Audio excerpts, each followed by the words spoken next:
Bonjour à tous, Matsang continue. Voici le top 5 de l'actualité gouvernementale de la semaine.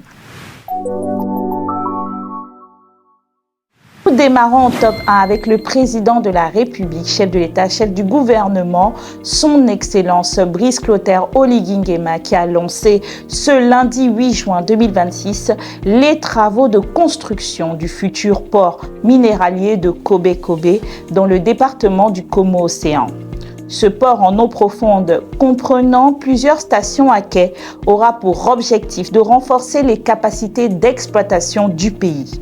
Estimée à 10 milliards de dollars US, l'infrastructure sera reliée au gisement de fer de Belinga par une ligne ferroviaire de 550 km, ainsi que des flottes automobiles pour effectuer le transport minier. Sa mise en service, censée créer 100 000 emplois directs et indirects, sera opérationnelle entre 2030 et 2031.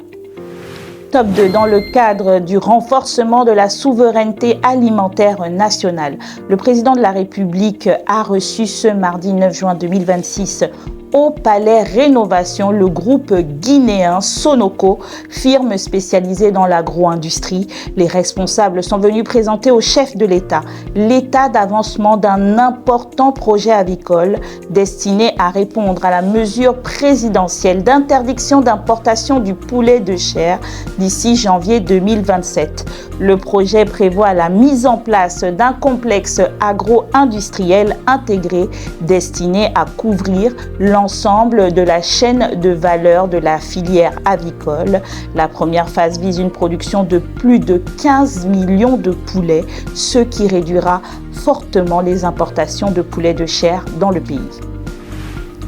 Top 3, troisième vague de la remise des véhicules Taxigab. Ce mercredi 10 juin 2026, le chef de l'État a procédé à la remise officielle de 200 nouveaux Taxigab au camp Tchoréré, ce qui fait un total de 1066 véhicules remis depuis le lancement du projet. Les véhicules ont été répartis tels qu'il suit: 100 à Libreville, 50 à Franceville, 24 à Oyem et 26 à Port-Gentil. Cette initiative vise à participer pleinement à l'employabilité des jeunes Gabonaises et Gabonais tout en les intégrant progressivement dans le secteur du transport urbain. Top 4, nous allons parler des travaux du dialogue public-privé qui sont effectués par les membres du Haut Conseil pour l'investissement HCI au Palais des Congrès. Ces travaux ont été lancés par le vice-président du gouvernement Herman Imongo le 4 juin dernier et se sont achevés ce jeudi 11 juin 2026. 8 groupes thématiques ont été constitués pour parler des domaines de la parafiscalité, lutte contre la vie chère, de la sécurité juridique, de la logistique et coûts portuaires, des secteurs stratégiques, de la gouvernance des établissements publics, des réformes sociales, de la commande publique et de l'emploi local et pour finir, du développement des PME-PMI. Une restitution générale des travaux est prévue pour ce lundi 15 juin 2026.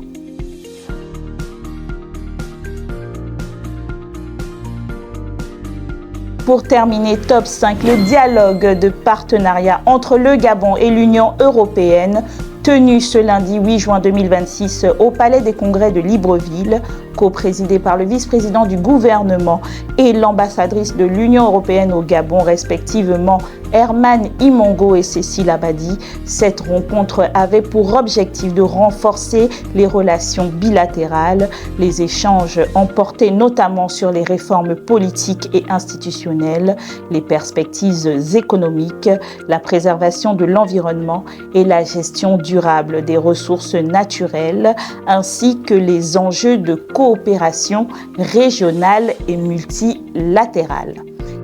Et voilà, c'est la fin de Matsang. Nous nous retrouvons la semaine prochaine. À bientôt.